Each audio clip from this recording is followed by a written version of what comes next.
Yesu ashimwe. Amen. Nshimiye abayobozi bampaye umwanya wo gushima Imana, Imana ibahe umugisha. May God bless the leaders who have given me the chance to testify. Ndashimira Imana ko nongeye guterana namwe, twaherukanaga umwaka ushize. I thank God that I'm able to gather with you today because I came last year. Ndashima Imana ko mwambereye umugisha.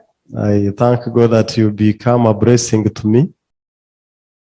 Nari umukristo ariko utiyizeye ko nakijijwe kera kuva mfite imyaka 12. I was a Christian but without assurance. Ndashima Imana ku bwa mama Babu. And I thank Mama God. Babu mu muntu ngira ibiganza, Imana imuhe umugisha. And may God bless Mama Bab. Niwe wabashije kunyubakamo icyizere cy'uko Yesu yadupfiriye, yemeye kwikorera ibyaha byacu akajya ku musaraba, agatuma twebwe tubabarirwa. She's the one who approached me and preached to me how Jesus was crucified so that we receive the forgiveness of our sin, and this gave me the comfort. Yongera kumpa umwanya we nk'umubyeyi. And she also gave me time as a parent.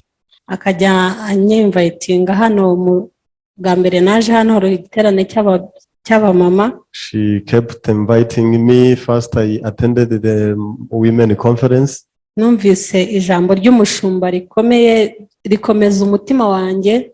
And I received the message of a pastor which was powerful and comforted my heart. Mu mwaka wa 2018 nahuye n'igikomere gikomeye cyane cy'uburwayi bukomeye bw'umugabo.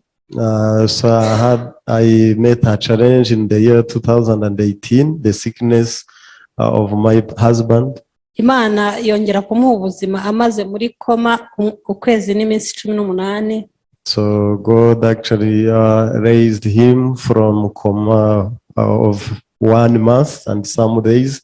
Ariko ibyo byose ntabwo byanyigishije kumenya ko Yesu ari umwami n'umukiza w'ubugingo bwanjye. And all of those things made me to learn that Jesus is the savior of my life.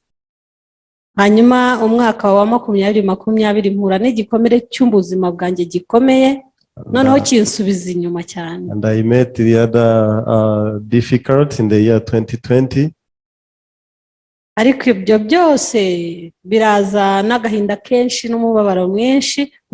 Mama Babu ankura mu mwobo, amfashe ukuboko ankuramo. So of course this brought sorrow and many problems, but Mama Bab took my hand and brought me from a very wrong place. Musabiye umugisha mu kintu cyose azatekereza gukora, Imana izamuhereza umugisha. Ndashima Imana kubw'ibyo, ndashima Imana ko mwambereye umugisha muri itorero rigira urukundo. I thank God that you are a lovely church.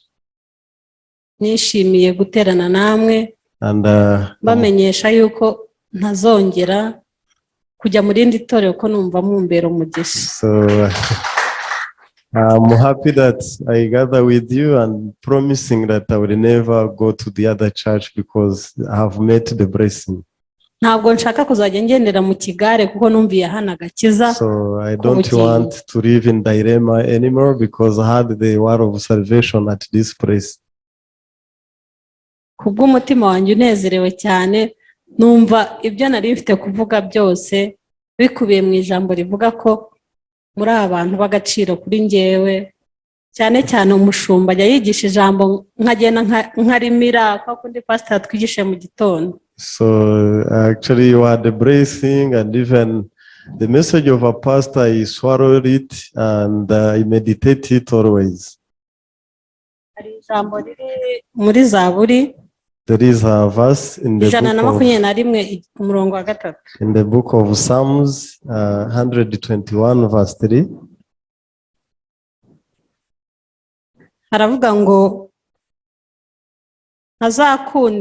ntazakundira ibirenge byawe ko biteguza, ukurinda ntazahunikira. Dore urinda Abisirayeli ntazahunikira kandi ntazasinzira. Uwiteka niwe murinzi wawe, Uwiteka ni igicucu cyawe iburyo bwawe.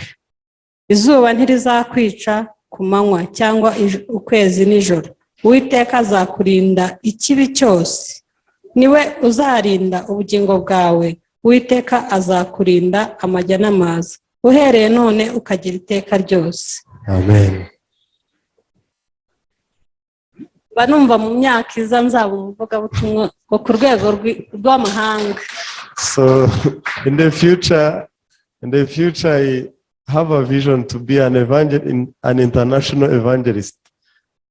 Ndabakunda rero uhereye kuri uriya mubyeyi uhagaze inyuma, So mwese abantu bakuru hano, I love you, especially the old ones. Dusengera Imana yo mu ijuru izabahe ijuru. Murakoze. May God bless you. Thank you very much.